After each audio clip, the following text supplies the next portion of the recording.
Hello दोस्तों, आप सभी लोग का स्वागत है आपके एम्बिशन करियर एकेडमी में। तो आज हम यूपीएससी 2025 को टारगेट में लेकर के इसके प्रीवियस ईयर क्वेश्चन को डिस्कस करवाऊंगी और इस पेपर में हम हिंदी और जीके जीएस के सभी क्वेश्चन को डिस्कस करने वाले हैं और आज का हमारा तीसरा क्लास होने जा रहा है। अगर आप पहला दूसरा नहीं देखे तो जाके आप प्लेलिस्ट में जाके देख लीजिए। और ये 14 नवंबर 2021 के हम पेपर को देखने वाले हैं। इसमें पहला और दूसरा सिर्फ दोनों को मैं डिस्कशन करवाऊंगी, हिंदी और जीके जीएस के सभी क्वेश्चन को। तो चलिए देर नहीं करते हैं, क्वेश्चन की तरफ बढ़ते हैं। तो देखिए यहाँ पे 2021 का हम पेपर सॉल्व करें लिखा भी है। तो देखिए हमारा आगे क्वेश्चन दिया है कि इनमें से कौन सा वाक्य अकर्मक क्रिया का उदाहरण नहीं है। तो देखिए ऑप्शन नंबर सी करेक्ट हो जाएगा, यानी कि राम क्रिकेट खेलता है, ये हमारा अकर्मक क्रिया का उदाहरण नहीं होगा। तो ऑप्शन नंबर सी हमारा इसमें करेक्ट आंसर हो जाएगा। ओके, नेक्स्ट क्वेश्चन देखते हैं, इनमें से किस पुस्तक को ब्याज सम्मान प्राप्त हुआ है। तो देखिए व्योमकेश दरवेश को इन्हें ब्याज सम्मान से सम्मानित किया गया है। तो ऑप्शन नंबर ए हमारा इसमें राइट आंसर हो जाएगा। ध्यान दीजिएगा ये पुस्तक का नाम है। नेक्स्ट क्वेश्चन है कि इनमें से कौन सा शब्द उदय का विलोम शब्द है। तो देखिए उदय का विलोम शब्द अस्त हो जाएगा, यानी कि उसका विपरीत। नेक्स्ट क्वेश्चन की तरफ बढ़ते हैं।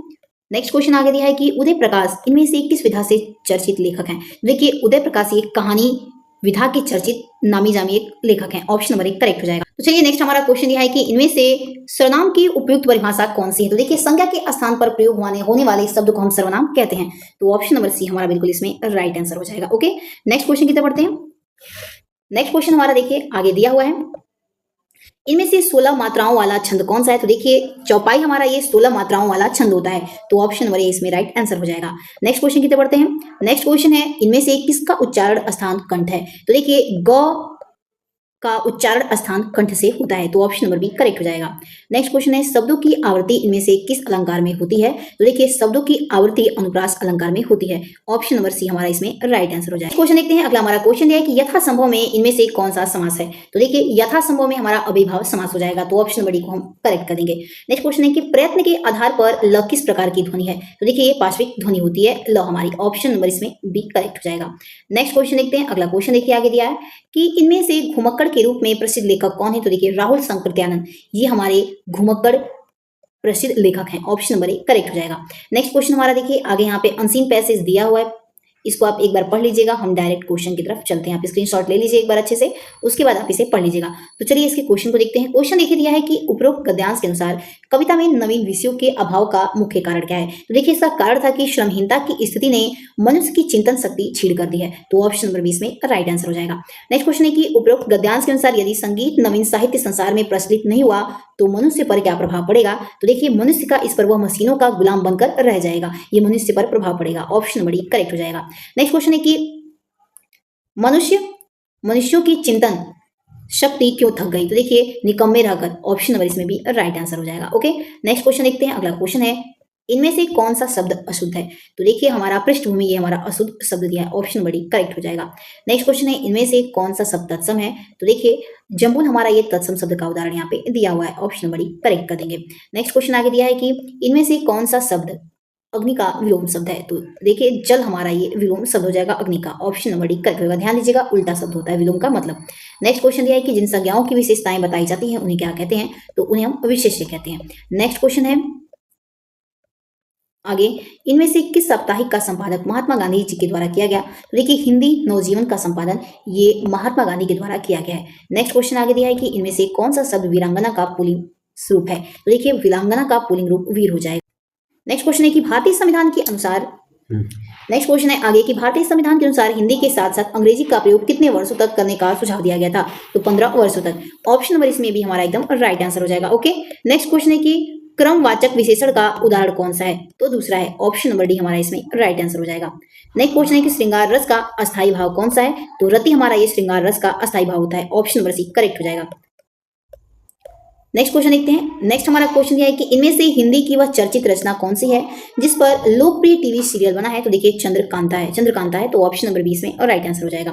नेक्स्ट क्वेश्चन है कि जिस पर हमला न किया गया हो, इस वाक्यांश के लिए उपयुक्त शब्द इनमें से कौन सा है। तो अनाक्रांत यानी जिस पर हमला न किया गया हो। ऑप्शन नंबर 1 करेक्ट हो जाएगा। नेक्स्ट क्वेश्चन आगे दिया है कि इनमें से किसके बिना कोई व्यंजन उच्चारित नहीं किया जा सकता। तो स्वर के बिना। Option number a right answer हो जाएगा। नेक्स्ट क्वेश्चन देखते हैं, इनमें से कौन सा शब्द तद्भव है। तो इलायची हमारा ये तद्भव शब्द का उदाहरण हो जाएगा। ऑप्शन नंबर बी करेक्ट कर देंगे। नेक्स्ट क्वेश्चन है, इनमें से किस वाक्य में प्रश्नवाचक सर्वनाम का प्रयोग हुआ है। तो पुस्तक किसे मंगवाऊं, इसमें हमारा प्रश्नवाचक सर्वनाम का ये उदाहरण है। नेक्स्ट क्वेश्चन आगे दिया है, कमल का पर्यायवाची इनमें से कौन सा होगा? तो देखिए पंकज हमारा ये कमल का पर्यायवाची शब्द होता है। नीरज, पंकज, सरोज ये सभी हमारे कमल के पर्यायवाची शब्द है, ध्यान रखिएगा। नेक्स्ट क्वेश्चन है निम्न वाक्यों में कौन सा वाक्य एक वचन है? तो कल बहुत वर्षा हुई थी, ये हमारा एक वाक्य का यहाँ पे वाक्य दिया हुआ है। नेक्स्ट क्वेश्चन है कि ये शूद्रा, कैकेयी, उर्मिला इत्यादि नारी पात्रों पर कविता लिखने वाले कवि इनमें से कौन से हैं? तो मैथिली शरण गुप्त हैं। ऑप्शन नंबर डी करेक्ट हो जाएगा। नेक्स्ट क्वेश्चन है कि जो किए गए उपकारों को मानता हो उसके लिए एक शब्द क्या है? तो उसे हम कृतज्ञ कहते हैं। ऑप्शन नंबर बी और राइट आंसर हो जाएगा।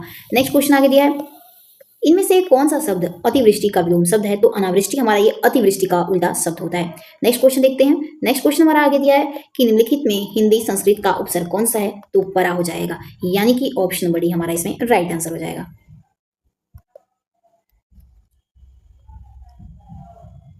चलिए नेक्स्ट क्वेश्चन देखते हैं। नेक्स्ट हमारा क्वेश्चन दिया हुआ है कि निम्नलिखित शब्दों में से सही शब्द कौन सा है? तो देखिए इसमें ऑप्शन नंबर कौन सा सही हो जाएगा? तो डी हमारा करेक्ट हो जाएगा, यानी कि दुग्धोज्वल ये हमारा सही शब्द का उदाहरण यहाँ पे दिया हुआ है। तो ऑप्शन नंबर इसमें डी हमारा एकदम राइट आंसर हो जाएगा।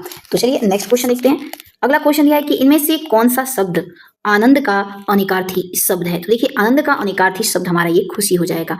तो ऑप्शन नंबर ए हम इसको राइट कर देंगे। ओके नेक्स्ट क्वेश्चन देखते हैं। अगला क्वेश्चन है जो किए गए उपकारों को मानता हो उसके लिए एक शब्द क्या है? तो कृतज्ञ हो जाएगा। ऑप्शन नंबर इसमें हम भी राइट आंसर कर देंगे। ओके क्वेश्चन देखते हैं। क्वेश्चन यह है कि इनमें से 84 सिद्धों में प्रथम सिद्ध कौन सा है? तो सरहप्पा हो जाएगा, यानी कि ऑप्शन नंबर सी हमारा बिल्कुल राइट आंसर हो जाएगा। नेक्स्ट क्वेश्चन देखते हैं। नेक्स्ट क्वेश्चन है कि रश्मि रथी इनमें से किसके जीवन पर केंद्रित कृति है? तो देखिए रश्मि रथी इनमें से कड़े पर ये इनके जीवन पर केंद्रित जीवनी है। ऑप्शन नंबर इसमें सी राइट आंसर हो जाएगा। नेक्स्ट क्वेश्चन यह है कि प्रत्यय का प्रयोग इनमें से कहाँ किया जाता है? तो देखिए प्रत्यय का प्रयोग हम लोग शब्दों के अंत में या फिर शब्दों के बाद में करते हैं। ऑप्शन नंबर इसमें हमारा ध्यान दीजिएगा, बी एकदम राइट आंसर हो जाएगा। ओके नेक्स्ट क्वेश्चन देखते हैं। क्वेश्चन यह है कि मुल्ला दाऊद कृत लोर कहा कि भाषा इनमें से कौन सी है? तो देखिए इनकी भाषा अवधी है। तो ऑप्शन नंबर बी हमारा एकदम राइट आंसर हो जाएगा।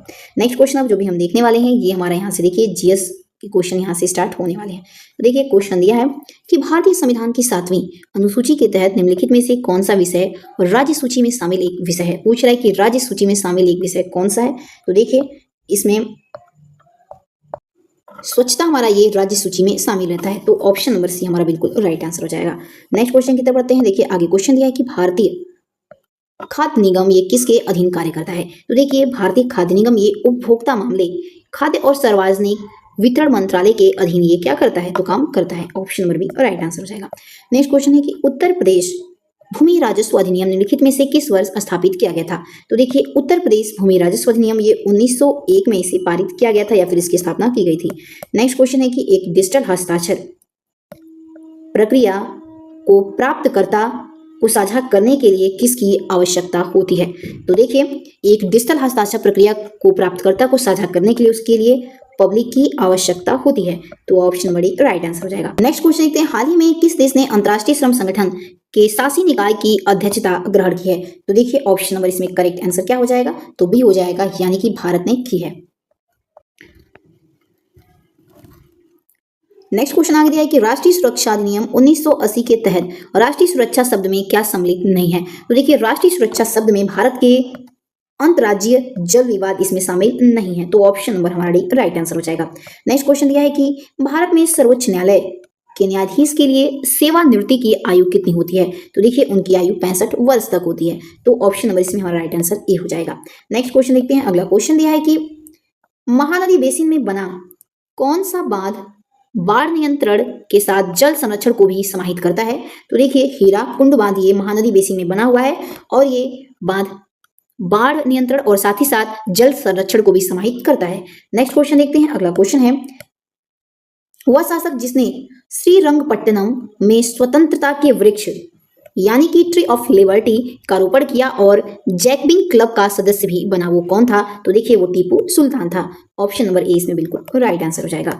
नेक्स्ट क्वेश्चन देखते हैं। अगला क्वेश्चन है कि भारतीय संविधान की 12वीं अनुसूची में नगर पालिकाओं के कार्य क्षेत्र में कितने कार्यात्मक मदों को रखा गया है? तो देखिए इसमें 18 कार्यात्मक मदों को रखा गया है। ऑप्शन नंबर ए बिल्कुल राइट आंसर हो जाएगा। नेक्स्ट क्वेश्चन है कि किस अंतर्राष्ट्रीय दस्तावेज को सभी मानव जाति के लिए अंतर्राष्ट्रीय मैग्ना कार्टा कहा जाता है?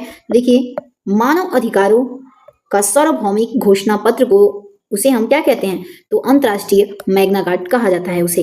नेक्स्ट क्वेश्चन दिया है कि विदेश व्यापार यानी कि विकास विनियम अधिनियम कब लागू हुआ था? देखिए विदेश व्यापार ये 1992 में इसे लागू किया गया था। तो ऑप्शन नंबर ए हमारे इसमें राइट आंसर हो जाएगा।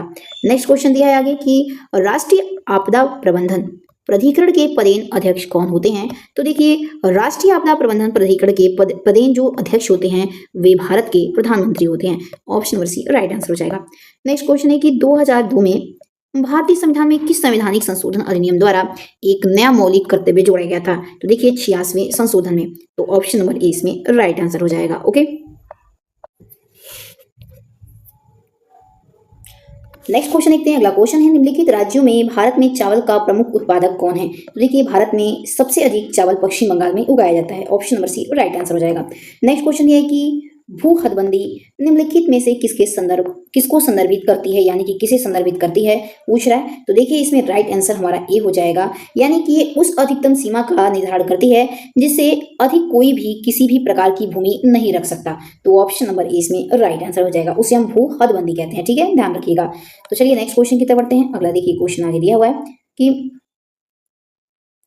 किस आयोग को यौन अपराधों से बच्चों का संरक्षण अधिनियम 2012 के कार्यान्वयन की निगरानी का उत्तरदायी सौंपा गया है? तो देखिए राइट आंसर इसमें सी हो जाएगा, यानी कि राष्ट्रीय बाल विकास अधिकार संरक्षण आयोग को बच्चों का संरक्षण अधिनियम 2012 के कार्यान्वयन की निगरानी का उत्तरदायित्व से सौंपा गया है। नेक्स्ट क्वेश्चन की तरफ बढ़ते हैं। अगला देखिए क्वेश्चन है कि भारतीय संविधान का कौन सा अनुच्छेद किसी भी कारखानों खादान या अन्य संकटपूर्ण गतिविधियों में 14 वर्ष से कम आयु के बच्चों के रोजगार पर प्रतिबंध लगाता है? तो देखिए ऑप्शन नंबर इसमें बी करेक्ट हो जाएगा, यानी कि आर्टिकल 24 में अनुच्छेद 24 में इसके बारे में कहा गया है। नेक्स्ट क्वेश्चन देखते हैं। अगला क्वेश्चन है कि ब्रिटिश औपनिवेशिक सरकार द्वारा आपराधिक जनजाति अधिनियम किस वर्ष पारित किया गया था? आप इसका आंसर हमें कमेंट बॉक्स में जरूर दीजिएगा। ओके, तो चलिए अब हम हिंदी के क्वेश्चन देखने वाले हैं और ये हमारे 6 सेकंड के होने वाले हैं। तो देखिए क्वेश्चन हमारा दिया हुआ है कि 2019 का साहित्य अकादमी पुरस्कार इनमें से किसको दिया गया? तो देखिए 2019 का साहित्य अकादमी पुरस्कार छीलते हुए अपने को यानी कि नंद किशोर नवल के द्वारा लिखा गया उन्हें दिया गया है। नेक्स्ट क्वेश्चन देखते हैं। अगला देखिए क्वेश्चन लिखा गया है कि मीराबाई के पद और राजस्थानी भाषा में किस बोली में लिखे गए हैं? तो देखिए इसे मारवाड़ी बोली में लिखा गया है। ऑप्शन नंबर डी करेक्ट हो जाएगा। नेक्स्ट क्वेश्चन यह है कि रामचंद्र शुक्ल ने हिंदी साहित्य का प्रथम महाकाव्य इनमें से किसे माना है? तो उन्होंने पृथ्वीराज रासो को हिंदी साहित्य का प्रथम महाकाव्य माना है, रामचंद्र शुक्ल ने। Option number B right answer हो जाएगा। नेक्स्ट क्वेश्चन देखते हैं, कवि का स्त्रीलिंग क्या होता है? तो देखिए कवि का जो स्त्रीलिंग होता है वो कवित्री होता है। तो ऑप्शन नंबर इसमें डी राइट आंसर हो जाएगा। नेक्स्ट क्वेश्चन आगे देखते हैं। अगला क्वेश्चन है कि खड़ी बोलियां या कौरवी का उद्भव सौरसेनी अपभ्रंश के निम्नलिखित में से किस रूप में हुआ है? तो देखिए उत्तरी रूप में हुआ है। ऑप्शन नंबर इसमें ये राइट आंसर हो जाएगा। ओके, नेक्स्ट क्वेश्चन देखते हैं। अगला क्वेश्चन है कि निम्न में से कौन सा शब्द अस्पर्श बोधक विशेषण है? तो देखिए कोमल शब्द हमारा ये अस्पर्श बोधक विशेषण का उदाहरण होता है। तो ऑप्शन नंबर 20 में राइट आंसर हो जाएगा। नेक्स्ट क्वेश्चन है कि मैं नीर भरी दुख की बदली यह काव्य पंक्ति किनकी है? तो देखिए ये महादेवी वर्मा की है। ऑप्शन नंबर इसमें सी राइट आंसर हो जाएगा। नेक्स्ट क्वेश्चन देखते हैं, इनमें से किस विद्वान ने अपभ्रंश के लिए पुरानी हिंदी भाषा का प्रयोग किया है? तो देखिए ऑप्शन नंबर इसमें डी करेक्ट हो जाएगा, यानी कि चंद्रधर शर्मा गुलेरी के द्वारा किया गया है। तो ऑप्शन नंबर डी इसमें राइट कर देंगे। नेक्स्ट क्वेश्चन है कि अस्पर्श जन्य बीमारी के लिए इनमें से उपयुक्त शब्द कौन सा है? तो उसे हम संक्रामक बीमारी कहते हैं। ऑप्शन नंबर इसमें डी राइट आंसर होगा, ध्यान रखिएगा। तो चलिए नेक्स्ट क्वेश्चन देखते हैं। क्वेश्चन यह है कि किस वाक्य में क्रियाएं सदैव एक वचन पुल्लिंग तथा अन्य वचन पुरुष में होते हैं? तो भाववाचक में। ऑप्शन नंबर सी इसमें राइट आंसर हो जाएगा। ओके, नेक्स्ट क्वेश्चन देखते हैं। अगला क्वेश्चन यह है कि त्रिलोचन में इनमें से कौन सा समास है? तो देखिए राइट आंसर ए हो जाएगा, यानी कि त्रिलोचन हमारा ये बहुव्रीहि समास का उदाहरण होता है। नेक्स्ट क्वेश्चन आगे दिया है कि इनमें से किसे उज्ज्वल रस या मधुर रस भी कहा जाता है? तो देखिए भक्ति रस को हम उज्ज्वल या फिर मधुर रस भी कहते हैं। ऑप्शन नंबर 1 करेक्ट हो जाएगा। नेक्स्ट क्वेश्चन है कि इनमें से उर्दू का उपसर्ग कौन सा है? तो देखिए अल हमारा ये उर्दू का उपसर्ग होता है। तो ऑप्शन नंबर इसमें राइट आंसर हो जाएगा। नेक्स्ट क्वेश्चन है निम्नलिखित में से कौन सा शब्द तत्सम है? तो प्रकट शब्द हमारा ये तत्सम का उदाहरण होता है। नेक्स्ट क्वेश्चन देखते हैं। अगला देखिए क्वेश्चन क्या दिया हुआ है। अगला हमारा क्वेश्चन दिया हुआ है कि इनमें से कौन सा शब्द अतिथि शब्द का समानार्थी नहीं है? ध्यान दीजिएगा, समानार्थी नहीं पूछा है, तो उत्तर शब्द हमारा ये अतिथि का समानार्थी शब्द नहीं होता है। नेक्स्ट क्वेश्चन आगे दिया है कि जब किसी पद की व्याख्या करनी हो या उसके संबंध में विस्तार से कुछ कहना हो तो इनमें से किस विराम चिन्ह का उपयोग किया जाता है? तो देखिए ऑप्शन नंबर इसमें हमारा डी करेक्ट हो जाएगा कि पूर्वी हिंदी का विकास निम्न में से किस अपभ्रंश से हुआ है? तो देखिए पूर्वी हिंदी का विकास अर्धमागधी से हुआ है। ऑप्शन नंबर सी इसमें राइट आंसर हो जाएगा। नेक्स्ट क्वेश्चन यह है कि कोहली द्वारा शतक लगाया गया इस वाक्य का कृतवाच्य में रूपांतरित क्या होगा? तो देखिए कोहली ने शतक लगाया। ऑप्शन नंबर इसमें भी राइट आंसर हो जाएगा। नेक्स्ट क्वेश्चन है कि इनमें से किस शब्द की वर्तनी शुद्ध है? तो देखिए उज्ज्वल शब्द की हमारे यहाँ पे वर्तनी शुद्ध दी हुई है, तो ऑप्शन नंबर भी राइट आंसर हो जाएगा। नेक्स्ट क्वेश्चन देखते हैं। देखिए हमारे यहाँ पे क्वेश्चन दिया है कि इनमें से त्रंदालु में प्रयुक्त प्रत्यय कौन सा है? तो हमारा लू प्रत्यय का प्रयोग किया गया है, तो ऑप्शन नंबर 20 में राइट आंसर कर देंगे। तो देखिए आगे हमारा पैराग्राफ का क्वेश्चन दिया हुआ है, एक बार आप पैराग्राफ को स्क्रीनशॉट ले लीजिएगा, आप पढ़ लीजिएगा, हम डायरेक्ट क्वेश्चन की तरफ चलते हैं। ठीक है, देखिए क्वेश्चन यहाँ पे दिया हुआ है मेरा आगे। क्वेश्चन है कि उक्त गद्यांश के अनुसार देश प्रेम का आलंबन क्या है? तो देखिए पूरा देश है, तो ऑप्शन नंबर डी इसमें राइट आंसर हो जाएगा। नेक्स्ट क्वेश्चन है कि उपयुक्त गद्यांश के अनुसार सहचरित प्रेम का अर्थ क्या है? तो देखिए उसका अर्थ होता है साथ साथ रहकर विकसित हुआ प्रेम। Option number a right answer हो जाएगा। नेक्स्ट क्वेश्चन देखते हैं कि उपयुक्त गद्यांश के अनुसार प्रेम को कैसे मापा जाता है? तो देखिए डी करेक्ट हो जाएगा, उसे अंतःकरण के सच्चे भाव से। नेक्स्ट क्वेश्चन देखते हैं। अगला क्वेश्चन है कि चंदन का पर्यायवाची शब्द कौन सा है? तो देखिए चंदन का पर्यायवाची शब्द क्या होता है? तो मलयज होता है। ऑप्शन नंबर इसमें ए राइट आंसर हो जाएगा। ओके, ध्यान दीजिएगा। नेक्स्ट क्वेश्चन देखते हैं। अगला क्वेश्चन है इनमें से कौन सा छंद वणिक है? देखिए सवैया छंद हमारा ये वणिक होता है। Option number B right answer हो जाएगा। नेक्स्ट क्वेश्चन ये है कि स्पर्श व्यंजनों की संख्या कितनी है? तो देखिए स्पर्श व्यंजनों की संख्या हमारी कुल 25 है। Option number D right answer हो जाएगा। नेक्स्ट क्वेश्चन आगे दिया है कि इनमें से कौन सा शब्द अमीश का विलोम शब्द है? तो देखिए अमीश का विलोम शब्द निरामिष होता है, तो ऑप्शन नंबर सी राइट कर देंगे। नेक्स्ट क्वेश्चन देखते हैं। अगला क्वेश्चन है कि साधारीकरण की व्याख्या में मधुमती की भूमिका की परिकल्पना किस विद्वान ने की थी? तो देखिए बी करेक्ट हो जाएगा, यानी कि श्याम सुंदर दास के द्वारा किया गया था। ऑप्शन नंबर बी हम करेक्ट कर देंगे। नेक्स्ट क्वेश्चन दिया है कि इनमें से किस कवियों में राजपति हमारा इसमें राइट आंसर हो जाएगा, यानी कि अमीर खुसरो को। नेक्स्ट क्वेश्चन देखते हैं। वह रोज देर तक उठता है, इस वाक्य में किस काल का उदाहरण है? तो देखिए इस वाक्य में सामान्य वर्तमान काल का उदाहरण है। Option number C right answer हो जाएगा। नेक्स्ट क्वेश्चन यह है कि इनमें से किस वाक्य में अकर्मक क्रिया है? देखिए श्याम सोता है, इस वाक्य में अकर्मक का प्रयोग किया गया है। नेक्स्ट क्वेश्चन है आगे कि अब तक करना मुहावरे का क्या अर्थ है? अब तक करना मुहावरे का अर्थ होता है कि बहाना बनाना, तो ऑप्शन नंबर 20 में राइट आंसर हो जाएगा। ओके, नेक्स्ट क्वेश्चन देखते हैं। खुदा बख्श पुस्तकालय कहाँ पर स्थित है? तो देखिए खुदा बख्श पुस्तकालय ये पटना में स्थित है। नेक्स्ट क्वेश्चन की तरफ बढ़ते हैं। आगे देखिए क्वेश्चन दिया है कि जिस क्रिया का फल कर्ता पर न पढ़कर कर्म पर ही पड़े उसे कौन सी क्रिया कहते हैं? तो देखिए उसे हम सकर्मक क्रिया कहते हैं। Option number a right answer हो जाएगा। नेक्स्ट क्वेश्चन यह है कि इनमें से विधेय विशेषण का उदाहरण कौन सा है? तो देखिए उपयुक्त सभी हो जाएगा, यानी कि विधेय विशेषण का उदाहरण सभी है। मेरा लड़का आलसी है, मेरा घोड़ा काला है और वैरागियों का यह संसार मिथ्या प्रतीत होता है, ये सभी हमारे विधेय विशेषण के उदाहरण यहाँ पे दिए हुए हैं। नेक्स्ट क्वेश्चन है कि माधुर्य गुण में किस तरह का वर्ड रहते हैं? तो देखिए इसमें ऑप्शन नंबर बी करेक्ट हो जाएगा, यानी कि र ल आदि कोमल वर्ड होते हैं। नेक्स्ट क्वेश्चन आगे दिया है कि इनमें से कौन सा शब्द बहुवचन है? तो देखिए प्राण शब्द हमारा ये बहुवचन शब्द है, तो ऑप्शन नंबर 20 में राइट आंसर हो जाएगा। नेक्स्ट क्वेश्चन देखते हैं। अगला देखिए क्वेश्चन दिया है कि बांसुरी बज रही थी, यह वाक्य किस काल का उदाहरण है? तो देखिए ये हमारा ये अपूर्व भूतकाल का उदाहरण हो जाएगा, तो ऑप्शन नंबर इसमें हम सी एकदम राइट आंसर कर देंगे। ओके, आइए अगले प्रश्न की तरफ बढ़ते हैं। अगला प्रश्न है कि अलंकार के संदर्भ में इनमें से कौन सा कथन सही है? तो देखिए उपयुक्त सभी अलंकार के कथन में सही है। तो देखिए तात्पर्य मात्र के भेद से शब्द और अर्थ दोनों ही पुनरुक्त को लटानुप्रास कहते हैं, तो ये भी सही हो जाएगा। नेक्स्ट है कि श्लिष्ट पदों में अनेक अर्थों का कथन श्लेष अलंकार कहलाता है, तो ये भी सही दिया है। नेक्स्ट यह है कि भिन्नार्थ अर्थात निरर्थक स्वर व्यंजन समुदाय की आवृत्ति को यमक अलंकार कहते हैं, तो ये भी हमारे सही हो जाएंगे, यानी कि अलंकार के संदर्भ में ये सारे ही कथन हमारे सही यहाँ पे दिए हुए हैं। नेक्स्ट क्वेश्चन है कि देखो बाहर कोई आया है, इनमें से कौन सा सर्वनाम है? तो इसमें हमारा अनिश्चयवाचक सर्वनाम हो जाएगा, तो option number D right answer हो जाएगा। नेक्स्ट क्वेश्चन देखते हैं। नेक्स्ट क्वेश्चन यह है कि निम्नलिखित में किस प्राधिकरण को राष्ट्रीय अनुसूचित जाति आयोग अपनी वार्षिक रिपोर्ट प्रस्तुत करता है? तो ऑप्शन नंबर सी करेक्ट हो जाएगा, यानी कि भारत के राष्ट्रपति को। ध्यान दीजिएगा, यहाँ से हमारे जीएस के क्वेश्चन शुरू हो रहे हैं सेकंड शिफ्ट के। नेक्स्ट क्वेश्चन यह है कि आयकर अधिनियम 1961 के तहत निम्नलिखित में से किसका आकलन किया जाता है? तो देखिए इसमें ऑप्शन नंबर सी करेक्ट हो जाएगा, यानी कि ए भी सही हो जाएगा हमारा, बी भी सही है और सी भी सही है, यानी कि आयकर अधिनियम 1961 के तहत हम व्यक्ति, कंपनी, फर्म इन सभी का आकलन करते हैं, तो ऑप्शन नंबर सी करेक्ट हो जाएगा। नेक्स्ट क्वेश्चन देखते हैं। अगला देखिए क्वेश्चन दिया हुआ है कि निम्नलिखित में से किसे तृतीय पक्ष जोखिम के निर्मित अनिवार्य बीमा में छूट नहीं है तो निजी वाहन को। ऑप्शन नंबर इसमें राइट आंसर हमारा ए हो जाएगा, ध्यान दीजिएगा। नेक्स्ट क्वेश्चन देखते हैं। अगला क्वेश्चन दिया है कि इंटरनेट पर साइबर अपराधियों को अपराध के आरोप से उचित संरक्षण कौन प्रदान करता है? तो देखिए ऑप्शन नंबर इसमें डी करेक्ट हो जाएगा, यानी कि एनोनिमिटी अनामिकता के द्वारा किया जाता है। Option number D right answer हो जाएगा। नेक्स्ट क्वेश्चन देखिए, दिया है क्वेश्चन हमारे कि एआई यानी कि आर्टिफिशियल इंटेलिजेंस के जनक के रूप में किसे जाना जाता है? तो देखिए आर्टिफिशियल इंटेलिजेंस के जनक जॉन मैकार्थी को जाना जाता है। ऑप्शन नंबर इसमें भी राइट आंसर हो जाएगा।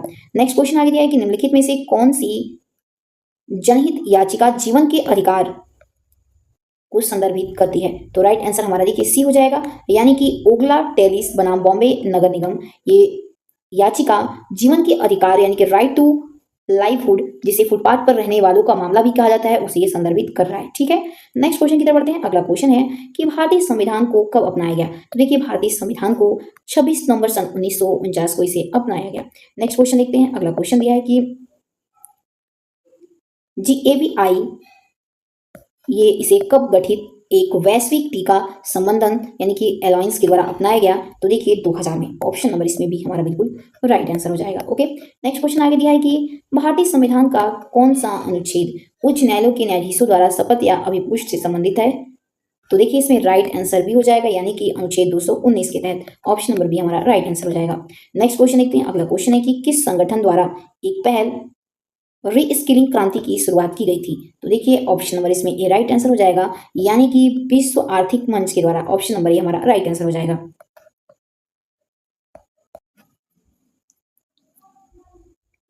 नेक्स्ट क्वेश्चन देखते हैं। अगला क्वेश्चन है निम्नलिखित में से कौन सा मंत्रालय सरकारी मार्ग के माध्यम से भारत में प्रत्यक्ष विदेशी निवेश का प्रबंधन करता है? तो ये वाणिज्य और उद्योग मंत्रालय के द्वारा किया जाता है। ऑप्शन नंबर डी इसमें राइट आंसर हो जाएगा। नेक्स्ट क्वेश्चन है कि भारतीय संविधान को निम्नलिखित में से किस अनुच्छेद के तहत राज्य में विधायिका का गठन किया गया? तो अनुच्छेद 168 के तहत राज्य में विधायिका का गठन किया गया है। नेक्स्ट क्वेश्चन की तरफ बढ़ते हैं। देखिए अगला क्वेश्चन दिया है कि विश्व का एकमात्र कौन सा देश है जिसे बाघों और शेरों को उनके प्राकृतिक आवास में रखता है? तो ऐसा देश भारत है। ऑप्शन नंबर बी हमारे इसमें एकदम करेक्ट आंसर हो जाएगा। नेक्स्ट क्वेश्चन देखते हैं। अगला क्वेश्चन है कि मकर संक्रांति का त्योहार प्रतिवर्ष निम्नलिखित में से किस महीने में मनाया जाता है? देखिए मकर संक्रांति का त्योहार हम प्रत्येक महीने में जनवरी महीने में मनाते हैं। नेक्स्ट क्वेश्चन है कि संविधान द्वारा परिकल्पित लोकसभा के सदस्यों की अधिकतम संख्या पूछा है कितनी होती है? तो देखिए अधिकतम संख्या 552 होती है। ऑप्शन नंबर राइट आंसर हो जाएगा। नेक्स्ट क्वेश्चन देखते हैं। देखिए अगला क्वेश्चन दिया है कि निम्नलिखित में से किसने भारत में शून्य बजट प्राकृतिक खेती की अवधारणा को प्रोत्साहित किया?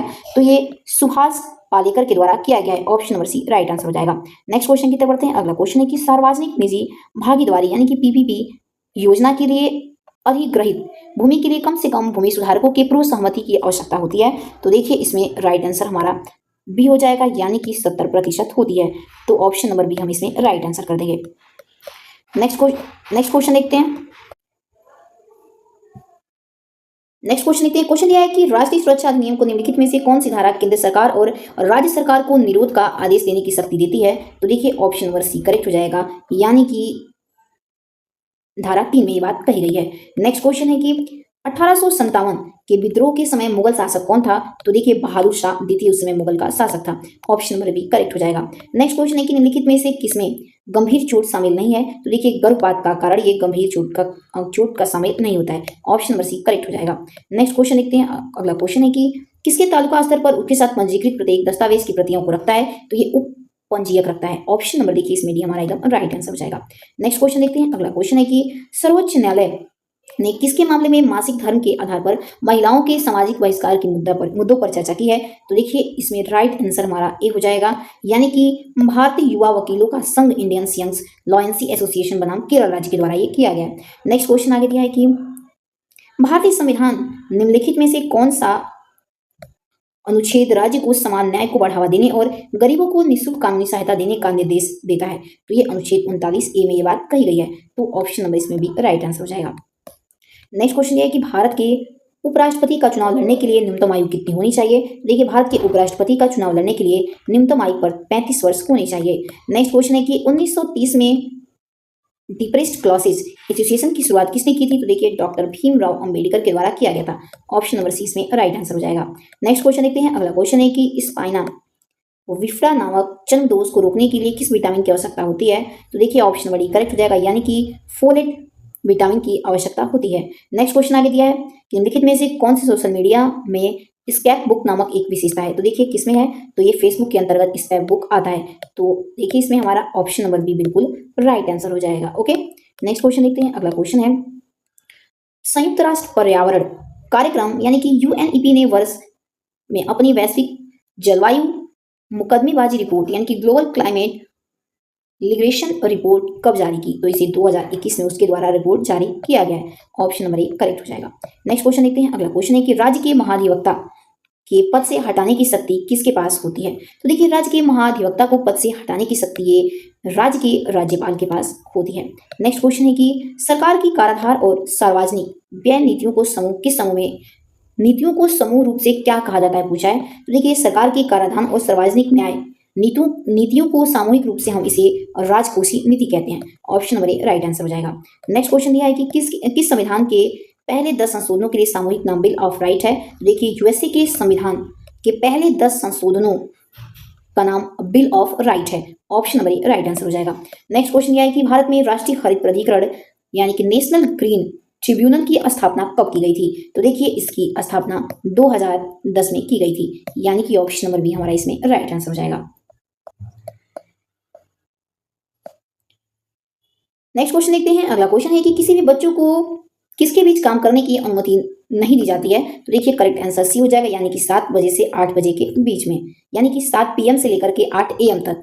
तो इसमें देखिए ऑप्शन नंबर हमारा कौन सा सही हो जाएगा, तो ऑप्शन नंबर सी करेक्ट हो जाएगा। ध्यान दीजिएगा 7 बजे रात से लेकर सुबह 8 बजे तक दिया है इसमें इसमें। नेक्स्ट क्वेश्चन आगे दिया है कि भारत में सीमांत मंजिल काम कर एक ऐसा व्यक्ति होता है जो एक वर्ष में कितने महीने कार्य करता है। तो देखिए ऑप्शन नंबर करेक्ट हो जाएगा, यानी कि 6। नेक्स्ट क्वेश्चन देखते हैं। अगला क्वेश्चन है कि अप्रैल 2007 में भारत सरकार द्वारा स्थापित केंद्र राज्य संबंधों पर वित्त आयोग के अध्यक्ष कौन थे।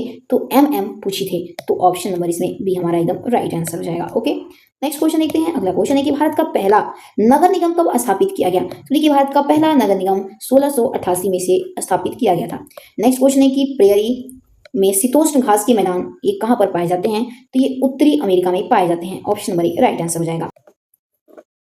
तो चलिए दोस्तों मिलते हैं अपने अगले वीडियो में। अगर वीडियो पसंद आए तो आप इसे लाइक से सब्सक्राइब जरूर करिएगा, ताकि हमारा मनोबल बढ़ा रहे। और साथ ही साथ बताते चलें कि आपको मैथ और रीजनिंग के पेपर्स चाहिए तो आप हमारे टेलीग्राम ग्रुप से जुड़ सकते हैं, जिसका लिंक हमारे डिस्क्रिप्शन बॉक्स में दिया और साथ ही साथ स्कैनर हमारे स्क्रीन पे शो हो रहा है। तो चलिए मिलते हैं अपने अगले वीडियो के साथ। तब तक के लिए आप अपना ध्यान रखिए। जय हिंद, जय भारत।